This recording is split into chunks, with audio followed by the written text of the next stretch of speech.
Toujours en bref, monsieur le maire, dites-nous s'il est vrai que vous allez installer des caméras de surveillance au quartier des Grésillons. Non. Non, il n'est pas question de caméras. Vous trompez, je crois qu'il est prévu que la préfecture installe une caméra dans le quartier des Grésillons. C'est la préfecture, mais ce n'est pas la mairie. C'est la préfecture, une. Par contre, on va en installer dans le quartier des Agnettes. Comme vous en avez déjà parlé ici. Et donc là, voilà, donc je reconnais que c'est un peu en retard, mais c'est les temps des appels d'offres et du travail avec la préfecture pour obtenir les autorisations, qui a fait un boulot d'ailleurs de coopérant avec nous. Et donc nous allons installer d'ici le 15 octobre, il y aura des caméras sur tous les équipements collectifs, écoles dans le quartier des Agnettes. Et à la fin de l'année, les services m'ont dit en décembre 2016, donc je dirais janvier 2017 si tout va bien, on aura 21 caméras au total dans le quartier des Agnettes qui surveilleront l'espace public. Les autres quartiers vont être à l'abri de cette démarche ? Pour l'instant, ce n'est pas prévu dans les autres quartiers. Oui, mais nous le travaillons dans le quartier des Agnettes. La question que l'on souhaite, c'est que ce soit, comme pour le lutte, des caméras qui ne soient pas reliées à la mairie, mais des caméras reliées au commissariat. Vous nous l'avez déjà dit. Ce qui fait l'efficacité du système. Mais pourquoi les autres quartiers ne seront pas à l'abri ? D'abord, on commence dans le quartier où on a le plus de problèmes. Donc ça va s'étendre sur toute la ville. Ça va s'étendre sur toute la ville. C'est pas prévu pour l'instant, mais c'est le temps. Ça va s'étendre ou pas sur toute la ville ? Je ne peux pas vous répondre à votre question. Ça dépend des situations. Je sais qu'il y aura de la demande. Et les élus, pour l'instant, n'ont pas prévu. Ça n'a pas fait partie de nos discussions. Est-ce que ça veut dire... Et il y a des questions financières et il y a une question de capacité du commissariat à suivre. Par exemple, aujourd'hui, alors on vous parle, avec ces caméras, le commissariat ne pourra pas en accueillir d'autres. Il faudra qu'on change les locaux. Vous allez embaucher pour le commissariat ? Non, ce n'est pas prévu non plus, mais il faudra qu'on adapte certainement au commissariat les effectifs, parce que si on augmente le nombre de caméras, il faudra augmenter le nombre de personnels qui regardent ces caméras en direct. Est-ce que ça veut dire d'une part que l'insécurité progresse ? Non, ça veut dire au point de mettre des caméras. Ça veut dire que dans le quartier des Agnettes, avec les feux de voitures qui ont eu lieu et des incivilités extrêmement importantes, voire graves, nous avons été obligés de prendre cette mesure. On va donc être surveillés ?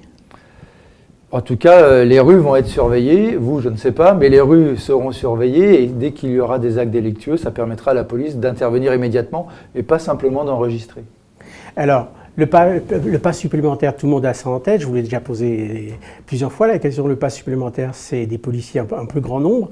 Et pourquoi pas une police municipale ? Justement, ce qu'on souhaite, nous, c'est investir pour permettre à la police nationale de faire son travail. Et donc, autant on investit dans ces caméras-là avec la préfecture pour donner des moyens à la police nationale d'agir plus efficacement.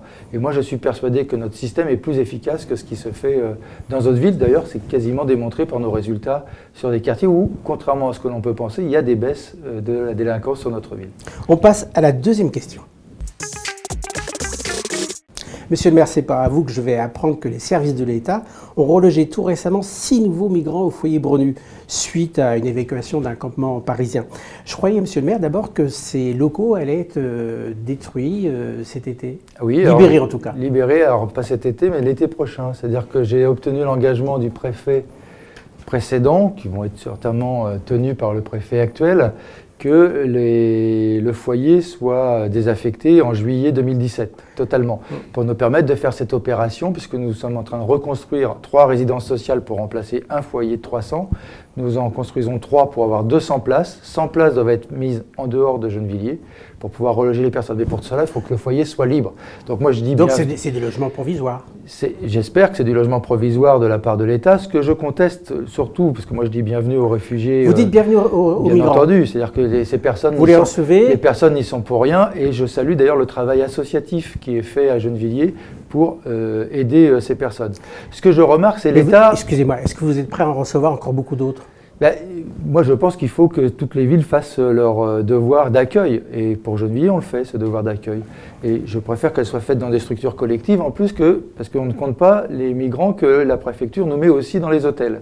Et où là, il n'y a même pas de vie commune collective et de soutien collectif comme on peut l'avoir dans cette occasion-là. Alors justement, on le sait, à propos vous avez écrit au préfet, au nouveau préfet, oui. C'est pas la première fois, c'est la seconde fois, vous avez écrit en substance pour dire que vous trouviez paradoxal, contradictoire, que d'un côté, on pense à Gennevilliers pour loger les migrants, foyers, hôtels, et de l'autre côté, on vous supprime la possibilité de construire des logements sociaux. Oui, l'État fait n'importe quoi. C'est-à-dire d'un côté, est-ce que vous ne mélangez pas un peu les choses? Non, pas du tout. D'un côté, on nous dit il y a trop de pauvres à Gennevilliers, arrêtez de construire des logements sociaux.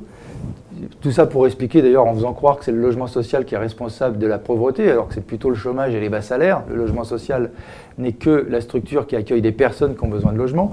Et de l'autre côté, on utilise les hôtels, les foyers pour reloger les personnes qui n'ont pas de logement, qui sont en difficulté, qui sont en précarité de toutes les villes autour de nous, de Paris et des autres villes.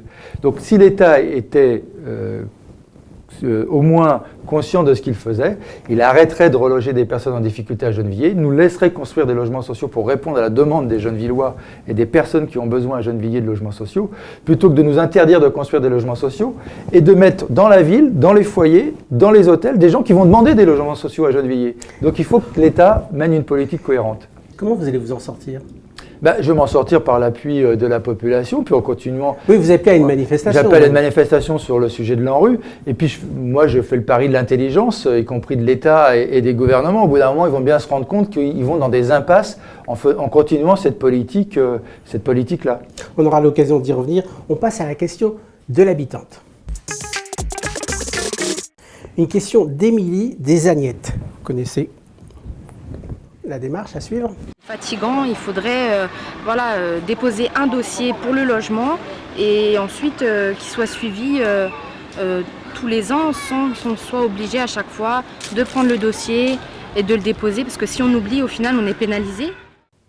Alors vous avez entendu la question, c'est est-ce qu'on peut le déposer une fois pour toutes plutôt que renouveler tous les ans ? D'abord, ça ne dépend pas de la mairie puisque le numéro unique est donné par la préfecture. Et auparavant, d'ailleurs, on pouvait un peu rattraper les personnes qui avaient oublié, si c'était que d'un mois, on arrivait, maintenant on ne peut plus. Et par ailleurs, on ne peut pas... Mais on ne peut pas simplifier la démarche. Oui, la question, je comprends sa question. On peut la simplifier sur quelques aspects. Comment ? Transmission des documents, que ça puisse se faire plutôt par Internet ou des choses comme ça. Par contre, on peut forcément aller obligé de renouveler tous les ans. Parce que forcément, l'attribution de logement ne se fait pas de manière bureaucratique, elle se fait en fonction de la situation des personnes. Et la situation des personnes peut changer chaque année. Naissance d'un enfant, perte d'un emploi, augmentation du salaire, enfin, plein d'éléments font des changements. Et l'attribution du logement se fait à partir de ces critères. D'ailleurs, c'est un des enjeux avec le scoring qui rendra d'ailleurs... Le scoring, on en a parlé, voilà, c'est les critères d'attribution. Les critères qu'on va mettre en place à partir de ce mois d'octobre. Et donc, il y a, mais scoring ou pas scoring, c'est ce qu'on faisait déjà auparavant, on a besoin des éléments les plus récents pour pouvoir faire les attributions de logement. On arrête là. On se retrouve dans 2 semaines, toujours en bref, monsieur le maire.